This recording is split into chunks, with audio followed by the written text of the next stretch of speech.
sha ha ka hol in chan man na Nifitin misna rai thoinak Bible chathiang kan thenga ding mi kan relnak chan silai February ni kwa thongni kumkul kumruk chachon ni khatni I kan rel nga mi Bible siang pasang ukhat nak angan pariat ami pakhat in pasari pakua in hlaithum tiang biakam kuang biak in chung a alu pi chun Solomon ni Israel mi upa velte na le an phun chiao I lu asimi velte na Israel mi chung khar na hotu velte na kha David khwa zai on in boipa biakam nak kuang chu hun pi ok a Jerusalem khwa a siang pasang Solomon mai a apum na chun thlasari nak thla asimi etenim thla chung pui a khan Israel mi velte chu siang pasang Solomon sin a an ipum chun Israel mi upa velte chu an ra I tlangboi na ni khan kuang chu an thopi chun boi pakuang khale ton nak thlam khale thlam chung I a ummi kheng thiang velte kha an hunpi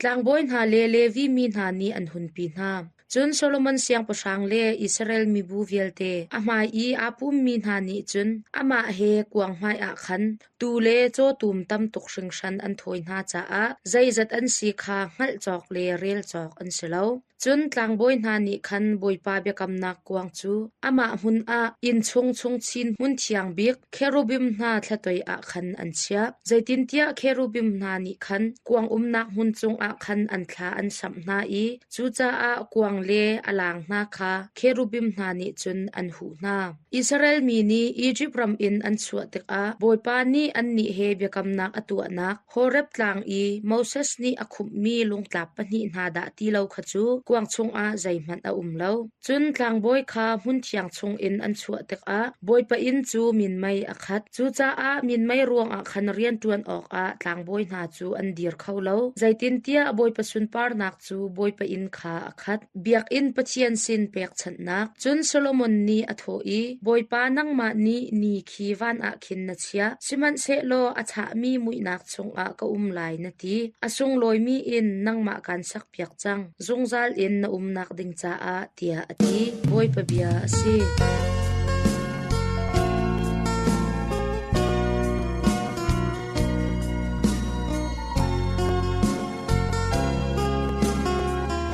Biarel na marka angan parok ame som nga pathum in som nga parok tiang Genesaret a mizo adamtar rili chu antan I Genesaret a longchun antum I khika a an longchu an shen longchung in an chu chang ka khan Jisu a kha mi ni chun an ngal chol chu cha a chukaram a chun khulrang in an kal I a an thainak pau a azomi kha lang in an heiput na chun Jisu chu akal nak kipa khan khote a se khopi a se lau a se mini an mizo na chu chodor nak mun a khan an rak chu pi cheu na I azomi na ni hin na puan ki tal in tong na se tia an nol chun atong mi pau chu an dam boipa thong thapia se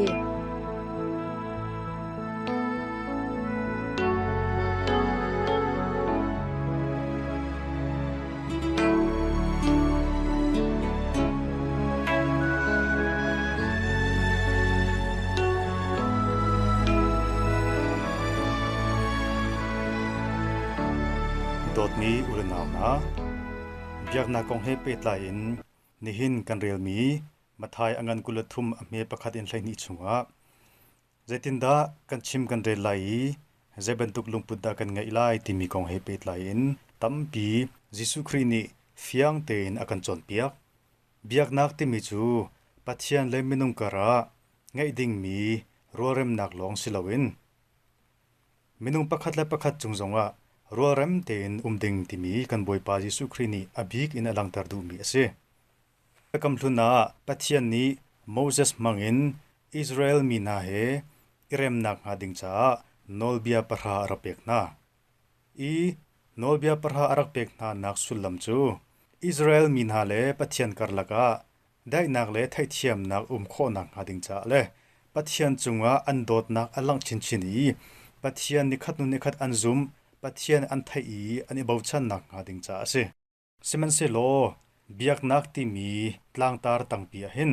frasi mi sinha se sadusi mi sinha se phongning changlawin an chim an rel nak le an tu asar ning kong he pe tlain kan boipa Jesu Christ ni fak pin aso piak nai athang chiat na biak nak ti mi chu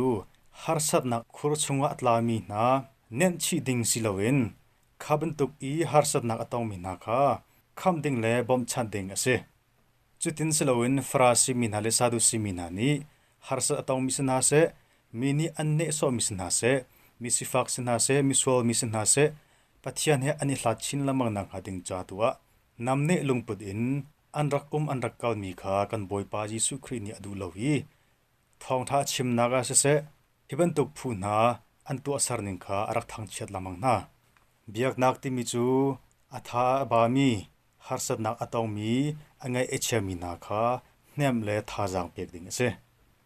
harsat nak atong mi ngai chet nak atong mi na kha pathian sin a anzum nak atlaw lo nak ha ding cha pathian chon piak nak mur le ka mangin an harsat nak chungin luat tar nak ha ding cha bom chan ding ase kan boipa Jesu Christ chan lewa biak nak chunga no ar ngai mi na ni hiban tuk mi na kha andak chaw hlang du na lowi pathian he ani hlat deu chin chin nak ha ding tuwa he tia andak nam na hiban tuk chon piak na kha kan boipa Jesu Christ ni arak du lo mi hrim hrim ase chu si cha a chon piak nak hi hiban tuk lungthin angai mi phu na he alo lowin ar chon piak nai mi sifak mi harsa mi sual tia rak ru mi vial ti na kha a chon piak nak a thajang ar pek nai van chung pen naka lut masading tuwa boipa ni arak so piak na Jesu Christ chan lewa biak nak roi tu na ni biak nak pathian min khamangin ataya lo mi an mu ko mi na kha thailowin mu tar du lowin rak nehin ni zonga biak nak min pathian min mangin ataya lo mi imu tar du lo mi longthin angai mi na chu frasi mi na longthin ngai ase thil to ka nga ding mi thai ko bu in to tar du lowi ma zon long ro in to mi longthin chu frasi mi longthin ase kan boipa Jesu Christ ni hiban tuk longthin hiban tuk chon piak na hi arak du lo cha masabik asami na chu nu big an silai I nu big asami na kha masabik an silai tia nihin Bible cha thiang chungin akan chon piak chu si cha dot mi ulnaw na pathian bian akan chon piak mi sinha se kan boipa Jesu Christ nun zian se kan boipa Jesu Christ ni kan ngai nga ding mi pathian chung kan zum nak se kan boipa Jesu Christ anun lam hrim hrim kan ni pakhat chiaw ni kan zu kho chiaw nak nga ding cha izwam chiaw naw si lungthin takten pathian abia ta taki pathian du nengen anong mi harsat nak atong mi sinha se ngai chet nak atong mi sinha se chambaw na atong mi sinha se abom chan khotu atia lo mi adaw ngam tu adaw khotu kan si kho chiaw nak nga ding cha pathian sina thlachwa ve hal chiaw naw si nandi lakchunga pathian ni thlachwa an pe ko na se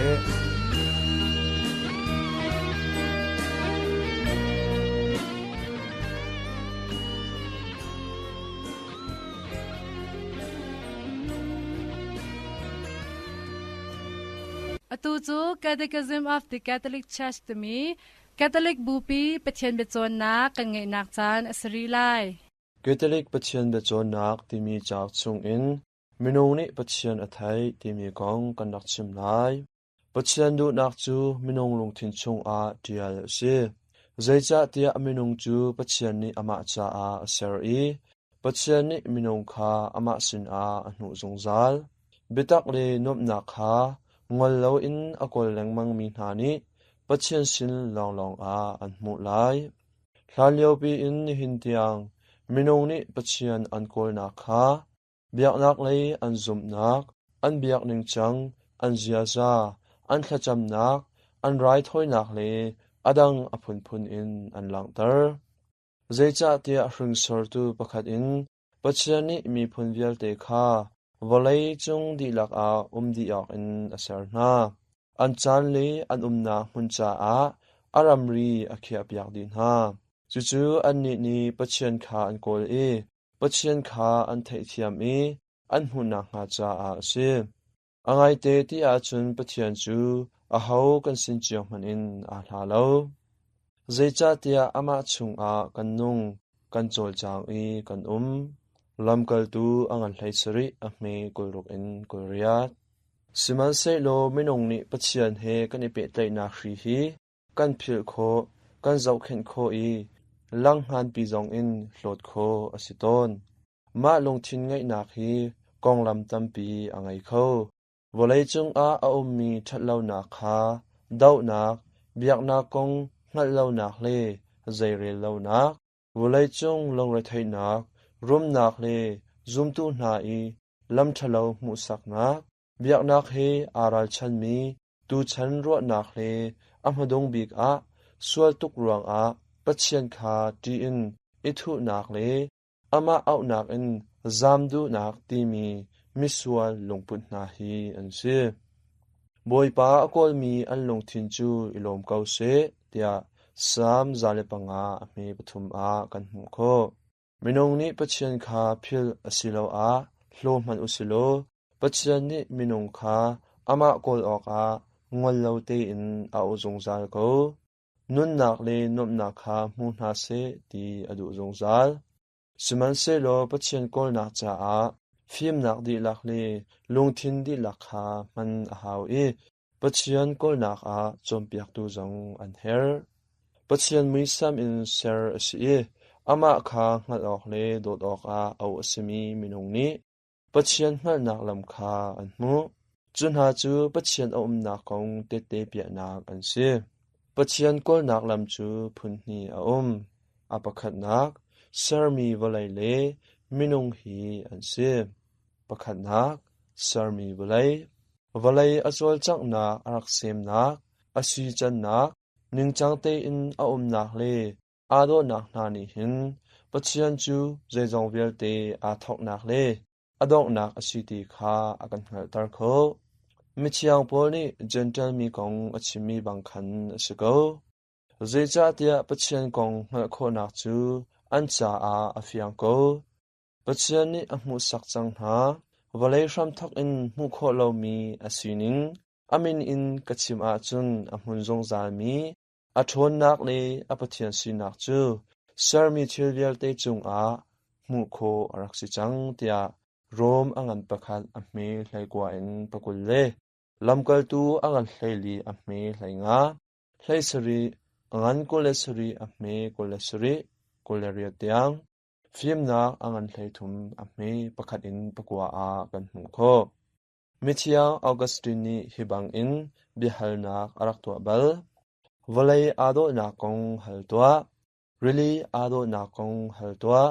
khi ama te in atam nak le ado na kha hal toa van ado na kong kha hal toa ma thilvial te kha hal di na anza pi te in anpon in le mi chu zo man kan ni chu kan ido anti anido nak chu phuan nak pakhat ase hi do nak vel te chu ani thlang khawdi a thlang kholomi ado mi ni asar na lo a chun a hauni da asar na nga pani nak minung betak le do nak adu ning zia za than nak angal ning azalon nak le chia tha thaidan nak long thin o dong hal lo mi nom nak adu ning hivel te ni hin pachian a nak kong ama lila bia a helter hivel te chung in tharau angai nak mel chun nak kha alang kan tharau hi zungzal amun mi tharau asija a zungzal amun mi thil long long kha adu na e walai theory so in adi ariam khawlo chucha a tharau hi pathian sin long long a ram thok nak angai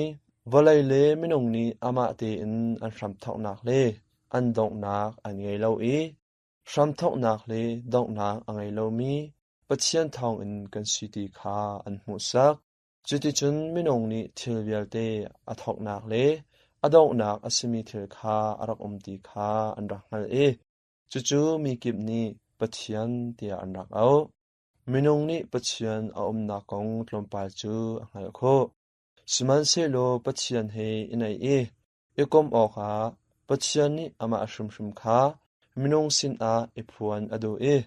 ma a phuan mi kha minong ni zumnak in chawhlan thiam na se tia vel kha apek na pathian a na kong te na hin mi pakhat khat kha zumnak cha a atim piak kho zumnak hi ruanak hi aral chan lo ti kha thei thiam ok a abom minong ni ruanak lungthin in Sar mi thilvial te chunga khan Pathian a umnak kong kha fiang te in a thei kho chubang nga kho nak lo chun Pathian biphuan kha an chau hlang kho lai lo minung ni ma kong nga kho nak angai mi chu Pathian muisam in sarmi asija asi tia Genesis angan pakhat ahme kolesri chung a kan mu kho arak ngai tu zapin an chung a ngot na tam hi kan nei ram na kan ton cha le me chat na kan ton cha a boy pa kan in her sung sa ko kan kut jem chuan na le kwa kan khan ya kan sim a mi din kan nun na mi boy pa na an her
chan kan ngai mi adi chang cha a nan za ten mang tha u